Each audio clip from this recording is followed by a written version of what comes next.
여호와의 말씀이 내게 임하여 이르시되 인자야 너는 이스라엘 산을 향하여 그들에게 예언하여 이르기를 이스라엘 산들아 주 여호와의 말씀을 들으라. 주 여호와께서 산과 언덕과 시내와 골짜기를 향하여 같이 말씀하시기를 나하고 내가 칼이 너희에게 임하게 하여 너희 산당을 멸하리니 너희 제단들이 황폐하고 분향 제단들이 깨뜨려질 것이며 너희가 죽임을 당하여 너희 우상 앞에 엎드러지게 할 것이라. 이스라엘 자손의 시체를 그 우상 앞에 두며 너희 해골을 너희 제단 사방에 흩뜨리라. 내가 너희가 거주하는 모든 성읍이 사막이 되게 하며 산당을 황폐하게 하리니 이는 너희 제단이 깨어지고 황폐하며 너희 우상들이 깨어져 없어지며 너희 분향 제단들이 지키며 너희가 만든 것이 폐하여지며 또 너희가 죽임을 당하여 엎드러지게 하여 내가 여호와인 줄을 너희가 알게 하려 함이라. 그러나 너희가 여러 나라에 흩어질 때에 내가 너희 중에서 칼을 빼어 이방인들 중에 살아남은 자가 있게 할지라. 너희 중에서 살아남은 자가 사로잡혀 이방인들 중에 있어서 나를 기억하되 그들이 음란한 마음으로 나를 떠나고 음란한 눈으로 우상을 섬겨 나를 근심하게 한 것을 기억하고 스스로 한탄하리니 이는 그 모든 가증한 일로 악을 행하였으며 그때야 그들이 나를 여호와인 줄 알리라. 내가 이런 재앙을 그들에게 내리겠다 한 말이 헛되지 아니하니라. 아멘. 앉으시겠습니다. 우리 앞에 옆에 뒤에 분과 인사 나누시겠습니다. 감사합니다. 잘하셨습니다. 사랑하고 축복합니다.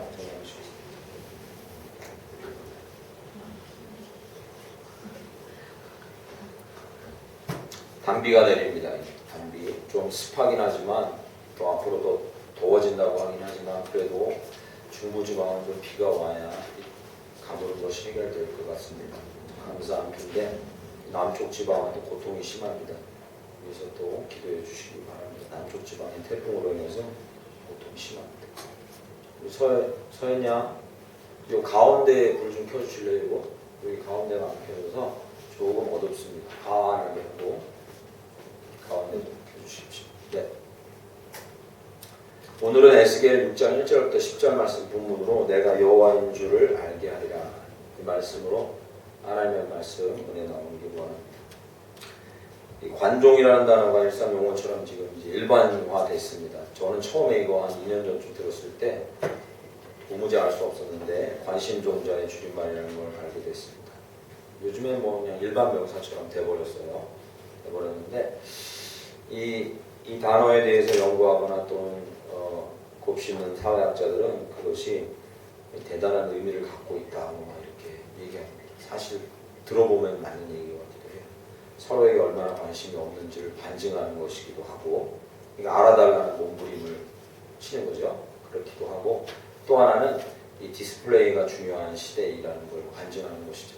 그러니까 속이야 어떻든 겉으로 좀 이렇게 잘 보여져야 사람들이 여기 혹하는 시대가 되지 않았나, 그런 의미도 있고, 또 하나는 이 자기애라는 게 극에 달하는 시대이기도 합니다. 자기애, 그러니까 자기에 대한 사랑인 거죠. 자기에 대한 사랑이 극에 달해서 그것으로 만족을 누리고 하는 사람들이 되게 많다. 뭐 이런 여러 가지 해석들을 하기도 합니다. 근데 대체적으로 해석들이 다 부정적인 시각인 거예요. 이게 싹 그렇게 긍정적인 해석은 없어요. 관종이라는 말에 대해서. 실제로 청소년들이나 사용하는 걸 보면 긍정적인 의미로 사용하는 경우는 별로 없는 것 같아요. 부정적인 의미가 많은데, 근데 그렇게만 볼 게 아니라는 겁니다. 왜냐하면 이게 자연 만물의 이치인 거죠.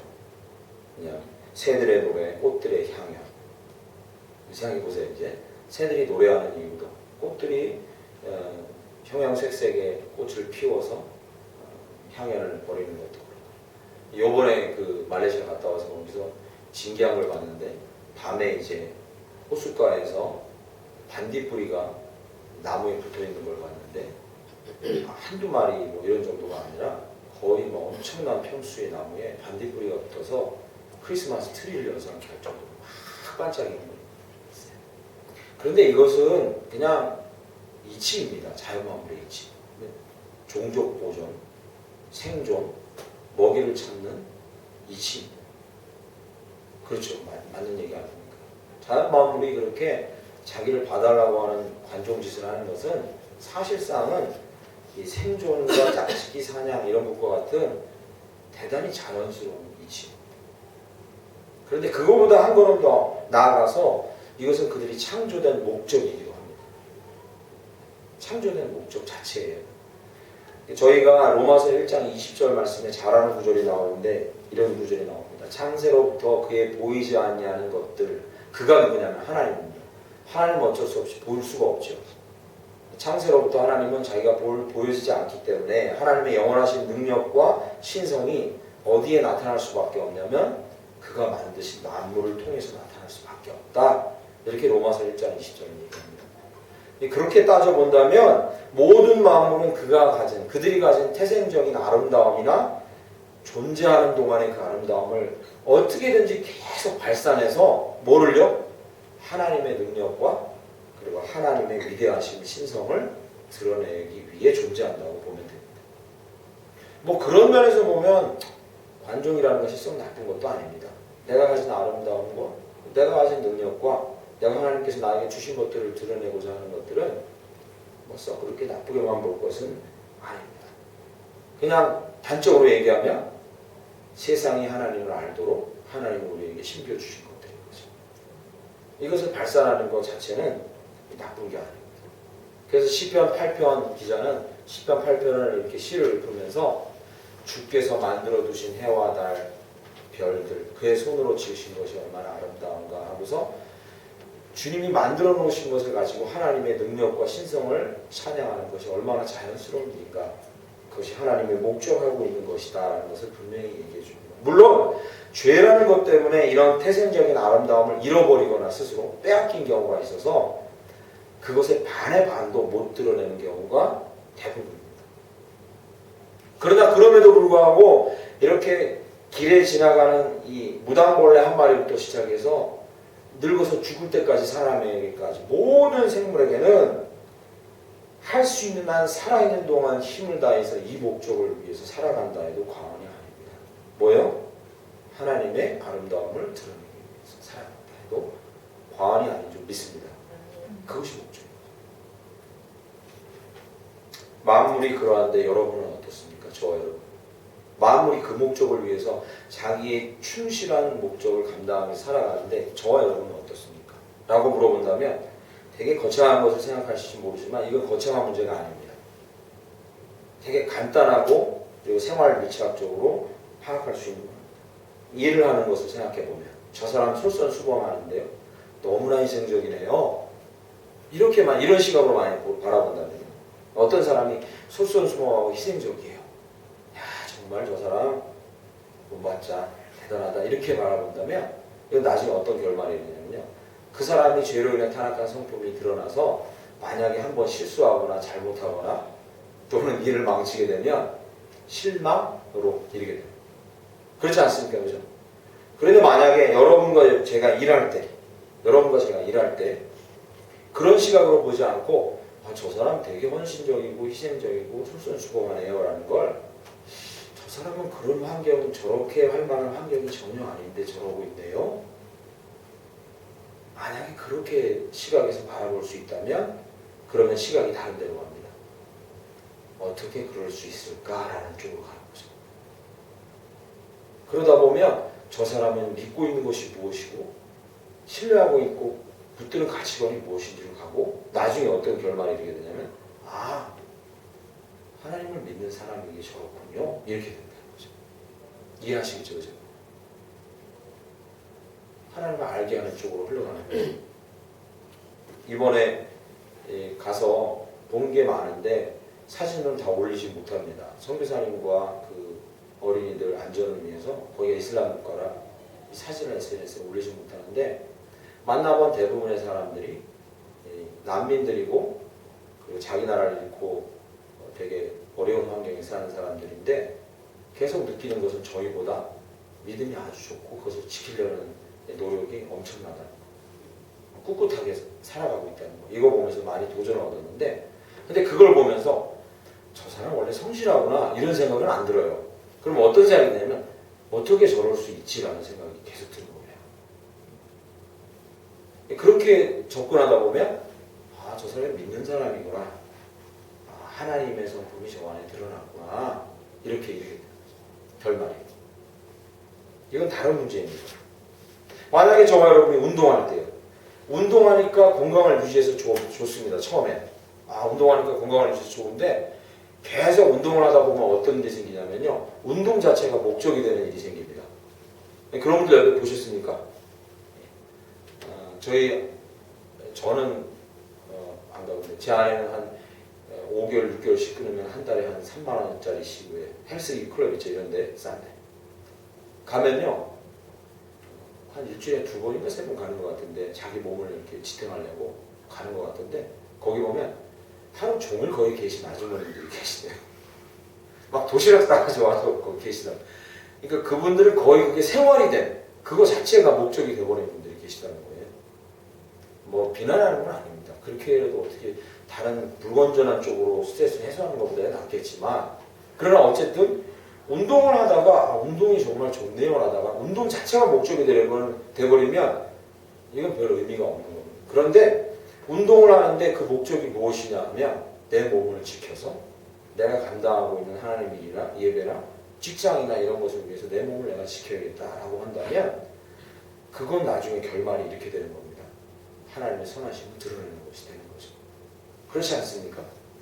제가 여기 수원에 1999년도에 처음 내려왔는데 아주대학교 앞에 있는 아파트에서 대학생 전도를 하면서 아주대 전도를 하면서 있었는데 한 3, 4년을 사는 동안에 저를 지도해 주셨던 목사님이 지금도 여기 목회하시는데 겨울에 그렇게 추운데 나가 계시는데 저녁만 되면 저녁 먹고서 집에만 쉬고 있으면 막 불러내요.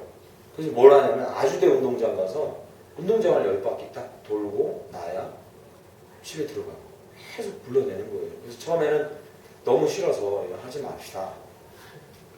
이것만은 하지 맙시다 목사님 이렇게 했는데 그때 뭐라고 하시냐면 여름에 캠퍼스 돌아다니려면 겨울에 운동 안 하시면 쓰러집니다. 그 얘기 하시더라고요. 그래서 이분은 겨울에 매번 나와서 거길 그래서 한 2, 3년을 계속 돌았어요. 그분하고 저녁마다 나와서. 그 아주대 운동장 여러분 아십니까? 거기가 축구부가 있어서요. 운동이 엄청나게 넓어요. 그 중앙운동장이. 한 바퀴만 돌아도 막 이렇게 거길 꼭 10바퀴 채워야 집에 가는 거예요. 둘이 나가서. 그러니까 혼자 하기 너무 힘드시니까 잘 됐다. 이제 꼬봉이 생겼으니 데리고 나와서 그래서 운동을 하시는 거예요. 여기 계셔요. 지금 목회하시는데 되게 고마워요. 그때 안 그랬으면 여름 내내 이렇게 돌아다니는데 쓰러졌을 거예요. 근데 겨울만 되면 계속 그렇게 나와서 운동을 하세요. 운동을 하는 게 만약에 자체가 목적이 되면 안 되지만 운동을 하는 게 내 몸을 지켜서 내가 건강한 모습으로 사람들한테 기독교인으로서 건강한 모습으로 자체로도 덕이 되고 또 내가 주님 일도 하고 여러분 생각해보세요. 6일 동안 회사 일하고 여기 쉬어야 되는데 여기 나와 계시고 이래저래 하면 힘들잖아요. 그러니까 이걸 다 감당하려면 건강해야 되잖아요. 그죠? 그러니까 내가 운동한다. 뭐 이렇게 접근하시니 차원이 달라지는 거죠. 맞죠? 그죠? 그런 차원인 거죠. 취미생활을 하는 것도 삶이 무료하니까 딱히 할 일이 없어서 취미생활을 한다면 그보다 슬픈 일이 어디 있겠습니까? 그런데 취미생활을 하면 뭐가 발달되냐면 오감이 자극받습니다. 네. 직업 말고 만약 그림을 그리면 내 미적인 감각이 나오고 노래를 부르면 음악적인 감각이 나오고 그래서 취미 활동을 하면서 내 오감을 살려서 그것으로 하나님을 찬양하는 그 자리에서 또는 섬기는 그 자리에서 내가 아름답게 뭔가 예술적으로 섬길 수 있으면 좋겠다라고 만약에 취미 활동을 한다면 얼마나 행복하겠어요. 차원이 달라지는 거죠. 만물도 그렇고 우리도 그렇고 우리는 우리 안에 있는 모든 것들을 자극해서 결국에는 오늘 제목과 같이 뭐요? 그가 여호와 하나님인 것을 알게 하기 위해 우리가 살아가고 있는 중인 줄 믿습니다. 저와 여러분 것이 작은 일 같지만 그게 대단히 중요한 일입니다. 그가 여호와 하나님인 것을 우리 몸으로 알게 하기 위해서 우리는 살아가고 있는 거죠. 힘을 내십시오. 만물이나 여러분만 그렇게 애쓰고 있는 게 아니라 누가? 하나님인 자신이 애쓰고 있습니다. 오늘 본문 말씀은 이스라엘 백성들 가운데 하나님께서 너희를 위해 내가 애쓰고 있다. 너를 위해 애쓰고 있다. 어떻게 해요? 내가 여호와 하나님인 것을 내가 세상에 알리기 위해서 내가 애쓰고 있다. 힘을 내라. 하고서 오늘 6장 1절부터 10절은 격려하는 말씀으로 지금 함께 보겠습니다. 이게 되게 어두운 말씀이에요, 사실. 되게 무거운 말씀입니다. 잠깐 살펴보겠지만 무거운 말씀입니다. 그러나 하나님께서는 하나님 자신이 여호와인 것을 세상에 알리기 위해서 우리보다 더 훨씬 더 힘써 애써 지금도 일하고 계시다. 화이팅 하십시오. 하나님께서 애쓰고 계십니다. 6장 7절 10절 보시죠. 6장 7절 내가 여호와인 줄을 너희가 알게 하려 함이라. 10절로 가서요. 그들이 나를 여호와인 줄 알리라. 여기서 끝나지 않습니다. 7장까지 계속 나옵니다. 6장 14절에도 내가 여호와인 줄을 그들이 알리라. 7장에도 4절에 내가 여호와인 줄을 그들이 알리라. 계속 이 얘기가 나옵니다. 내가 여호와인 줄 그들이 알리라. 다른 말로 하면 내가 여호와인 줄 그들이 알게끔 하기 위해 나는 지금도 부단히 이렇게 행하고 있다. 이렇게 말씀하고 계신 거죠. 첫 번째 어떻게 세상이 여호와인 줄을 알게 하나님이 행하고 계시냐. 첫 번째 복을 내리고 저주를 퍼부으시는 것을 통해서입니다. 첫 번째 뭐라고요? 복을 주시고 저주를 퍼부는 이 해결을 통해서.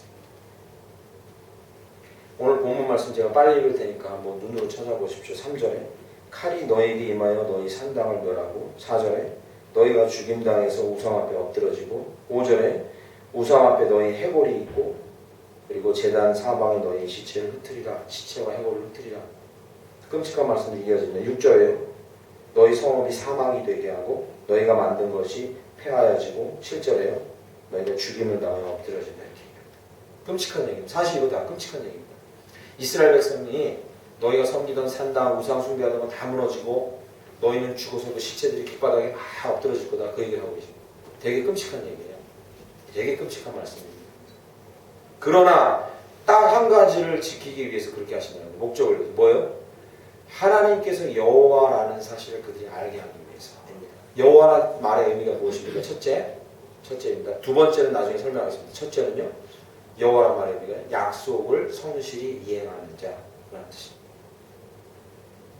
이스라엘 백성과 뭘 약속했는데요?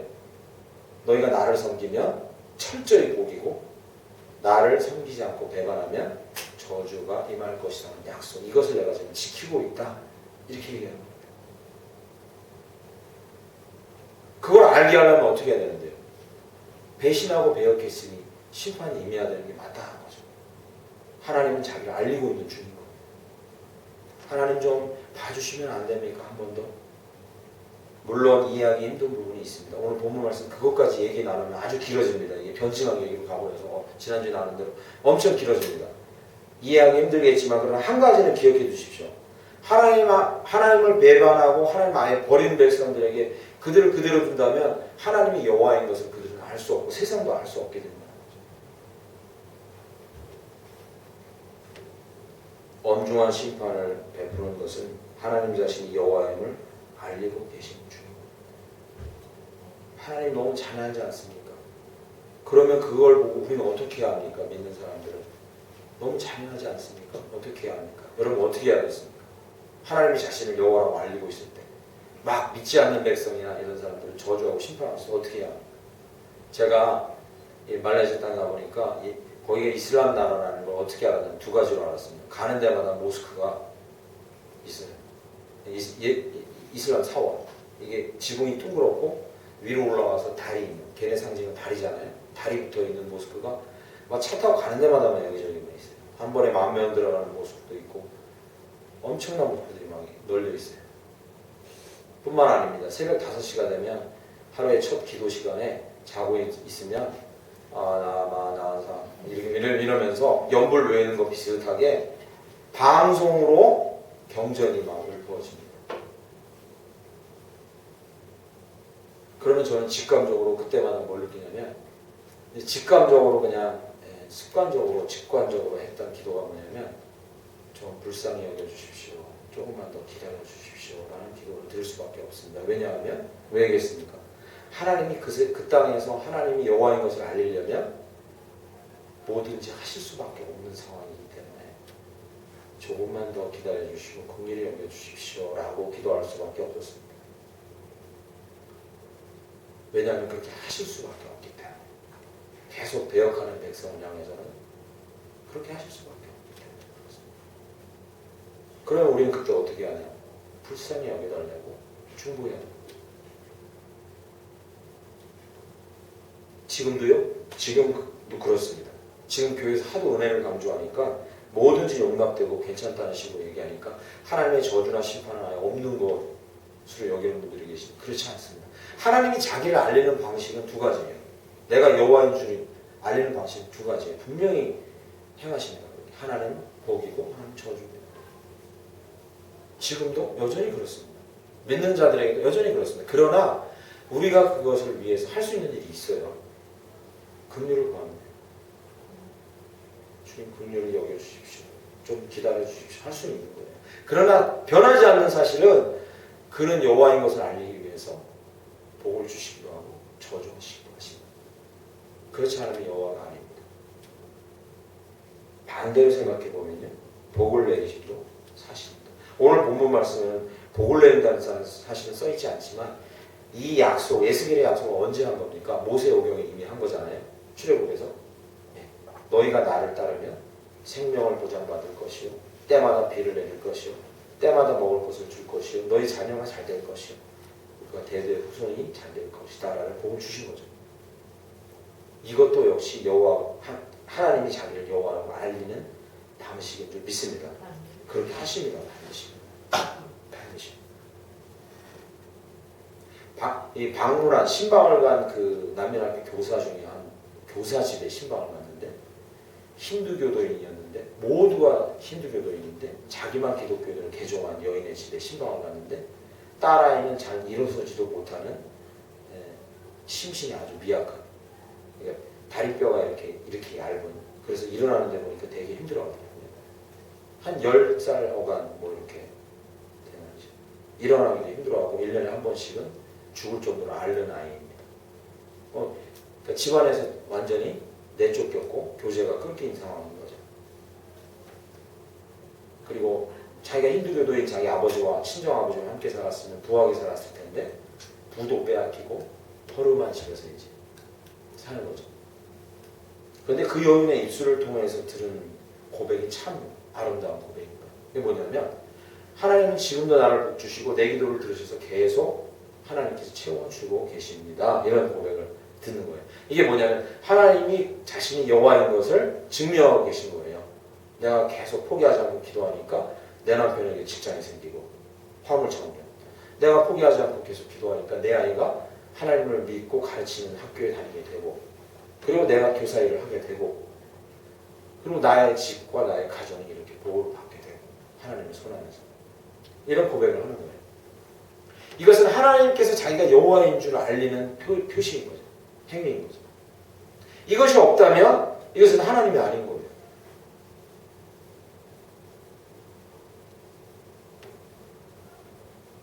우리도 이 고백이 우리 안에 있길 간절히 축원합니다. 이 고백이 여호와를 알리는 거예요. 그는 나를 치시기도 하셨습니다. 때로는 그는 내가 옆길로 샜을 때 나를 때리기도 하셨습니다. 하나님 그렇게 다 하십니다. 그러나 내가 그를 섬기고 그를 따라갈 때 그는 나에게 복을 주시고 나의 길을 인도하십니다. 이것이 여호와인 것을 알리는 거예요. 다른 방법이 없습니다. 다른 길이 없어요.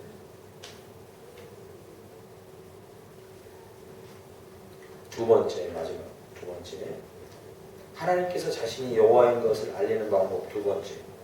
오늘 본문 말씀 8절과 9절 두 번 등장하는 단어가 있는데 8절에 그러나 너희가 여러 나라에 흩어질 때에 내가 너희 중에 칼을 피하여 이방인들 중에 살아남은 자가 있게 할지라, 이렇게 나옵니다. 한 번 더 나옵니다. 9절에 너희 중에 살아남은 자가 사로잡혀 이방인들 중에 있어서, 살아남은 자라는 단어가 등장합니다. 하나님께서 자기가 여호와라는 것을 알리는 두 번째 방법이 뭐냐면 살아남은 자를 끝까지 두신다는 거예요. 할렐루야. 살아남은 자를 끝까지 두신다는 거예요. 여기 하나님께서 너무 화가 나서 이스라엘 백성을 다 죽였는데 그 중에 누가? 살아남은 자가 있었던 거예요. 반드시 남겨두신 거예요. 이방인의 포로를 가고 살아남은 자를 두신다는 거예요. 반드시. 남은 자라는 표현보다는 정확한 표현이 이겁니다. 남겨두신 자인 거예요. 하나님이 남겨두시니까 살아남은 거예요. 자기가 폭탄을 잘 피해가지고 이렇게 살아남은 게 아닌 거죠. 칼을 잘 피해가지고 살아남은 게 아니에요. 남겨두셔서 살아남은 거예요. 반드시 남겨두신다. 이걸 구약성경에 뭐라고 표현하냐면 선지서예요. 나무 밑둥을 다 잘라도, 그래서 아무것도 남지 않은데 거기서 뭐가 나옵니까? 새순이 나게 하신다라는 표현으로 표현해요. 우리 눈에 보기에는 아무것도 없는 상황인데 거기서 새순이 나게 해요. 하나님 반드시 그렇게 하신다는 거죠.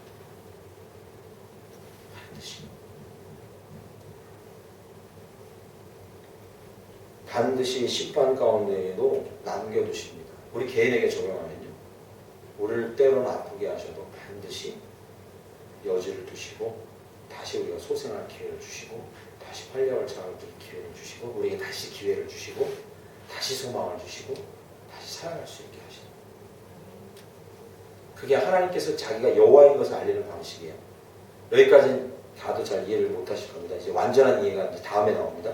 여호와라는 단어의 두 번째 특징이 뭐냐? 첫 번째 의미가요. 약속을 지키는 자라면 두 번째는요. 너를 구원하는 자. 너희를 구원하는 자예요. 여호와가 너희를 구원하는 노래야.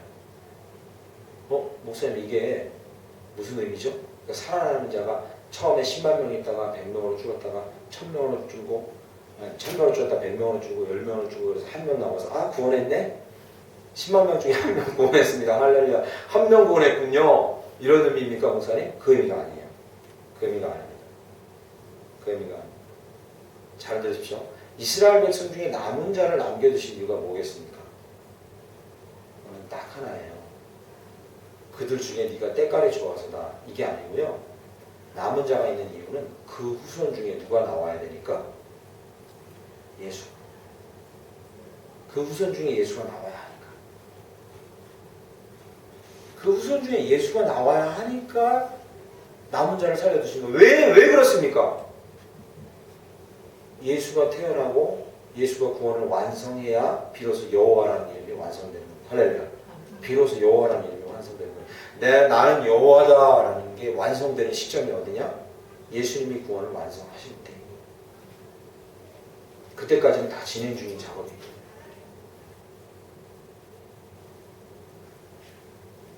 하나님께서 남은 자를 두시는 이유는 구원의 역사를 완성하시는 분임을 세상에 알려주기 위해서였던 거예요. 구약시대에 보면. 지금은 어떻습니까? 지금. 그러면 저와 여러분을 기독교인으로 세우시고 성도로 세우고 계속해서 신앙생활하게 하고 때로는 때리시지만 회복도 하시고 하는 이유가 뭡니까? 이것도 예수님과 관련이 있어요. 뭐겠습니까? 저와 여러분을 통해서 예수님이 구원자로 알려지기 위해서.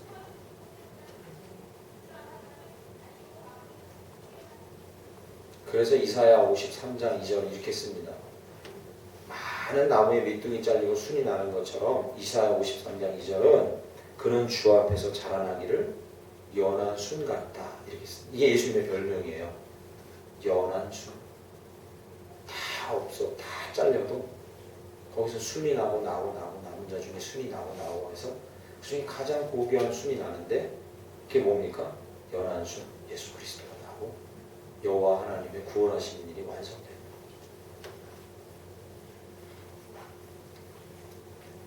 우리도 남은 자들입니다. 우리도 남은 자들입니다. 왜 남았냐면 예수 때문에 한 번씩 기회를 더 부여받은 자들입니다.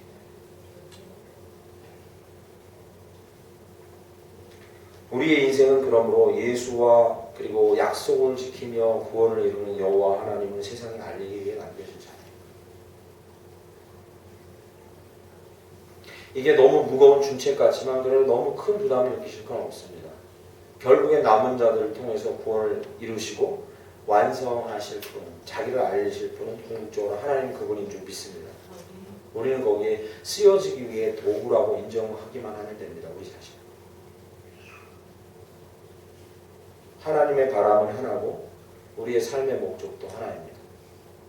그래 거기서 이제 마지막 날 전날인가 왜 식사하면서 성교사님하고 얘기를 하는데 우리 아이들이 질문을 했어요. 하나님의 뜻을 어떻게 알고 나의 앞길에 대해서 어떻게 알고 어떻게 알죠? 많은 질문들을 했어요. 중요한 질문입니다. 크게 보면 우리 앞길은 딱 하나밖에 없습니다. 하나님의 바람도 하나고 우리의 목적도 하나밖에 없습니다. 무슨 직업을 갖고 있든 운동을 하든 일하든 우리의 최종적인 목적은 궁극적으로 하나밖에 없습니다. 예수를 알리기 위해 그리고 하나님이 여호와이신 것을 알리기 위해 남겨진 자들인 것. 그것이 우리의 목적입니다.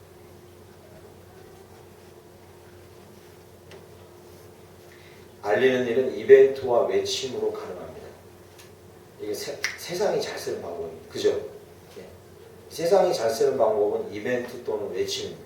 그러니까 어떻게, 그래서 제가 그 경전 울음소리를 듣고 미치겠네, 세뇌당하겠고, 이것도 방법이긴 해요. 그죠? 세뇌를 자꾸 하면 그것도 머리 안에 들어갑니다. 이게 뭐 부정할 일만은 아니에요. 외치는 것도 방법입니다. 세뇌시키는 것도 방법입니다. 이벤트를 하는 것도 방법입니다. 제가 지난달에 말씀드렸지만 우리나라의 대형교회 한 목사님께서 자기의 이제 은퇴하기 전까지 꿈이 영국의 프리미어리그들이 축구하는 그 운동장에서 3만 명 이상이 모이는 대형 기독교 집회를 하는 게 꿈이라고 생각해요. 이벤트 하는 것도 하나님 알리는 방법입니다. 뭐 완전히 잘못됐다고 할 수는 없어요. 외침도 그렇고 이벤트 하는 것도 방법입니다. 그가 여호와인 것을 알게 하라.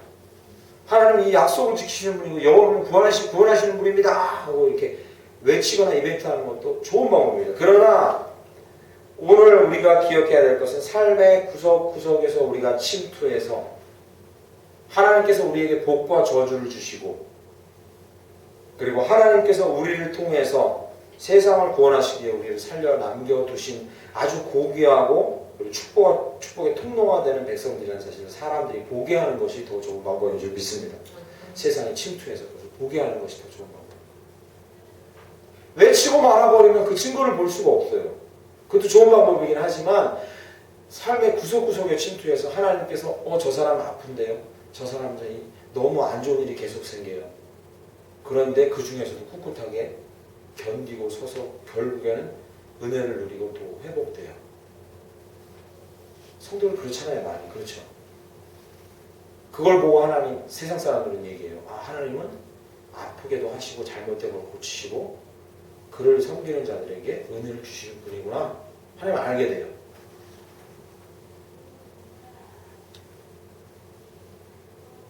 공개적이고 대중적으로 소리들은 흩어져 버리지만 작은 씨앗을 심는 일은 구석구석 침투해서 어디서 씨앗을 심는 일은 결국에는 씨앗이 나고 더 커져서 큰 반향을 일으키고 위대한 열매를 맺을 줄 믿습니다. 그래서 그 힌두교에서 개종했다는 여인의 집에서 우리 팀이 같이 그 여인을 보고 이런저런 얘기를 나누다가 우리 팀원 중에 누군가가 얘기했는지 제가 모르겠는데 누군가가 얘기를 했어요. 당신은 씨앗입니다. 얘기했어요. 누가 얘기했죠? 그렇습니까? 오지랖이 넓긴 넓군요. 당신은 씨앗입니다. 이렇게 얘기했어요. 그래서 우리 팀원들이 맞네요. 그래서 그 얘기를 전달해 줬더니 그 여인이 정말 맞다. 저는 씨앗입니다. 제가 지금 이렇게 가난하지만 저는 저보다 더 가난한 아이와 병든 아이를 위해서 씨앗을 심겠습니다. 이런 고백을 하더라고요. 예. 뭐 대단히 거창한 일을 하거나 이 예배 자리에서 뛰쳐나가셔서 여러분에게 노방전도하면서 삶을 마치시라고 이렇게 얘기하는 건 아닙니다. 그런 선전하고 이벤트하는 것들은 얼마든지 할 수 있는 큰 교회들이 많고 얼마든지 지금도 진행되고 있습니다. 할 수 있고 하셔도 됩니다. 그러나 우리가 중요시 여겨야 되는 우리의 삶의 현장에서 그가 여호와인 줄 사람들이 알도록 우리가 그 목적을 가지고 씨앗을 심는 일을 우리가 하나씩 해나갔으면 좋겠습니다.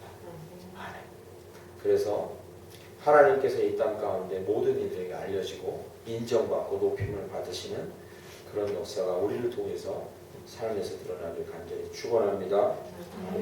찬양하고 기도하겠습니다. 주의 말씀 앞에서 당신은 참된 예배자 그토록 찾으시는 하나님의 기쁨 찬양드리고 우리의 고백 또 우리의 간구를 하나님 앞에 올려드립니다. 우리는 살아남은 자들이고 씨앗입니다. 하나님 알리기 위해서 이 땅에 존재하고 살아가는 자들입니다. 그 목적을 잊지 않고 살아갈 수 있게 해주옵소서. 이렇게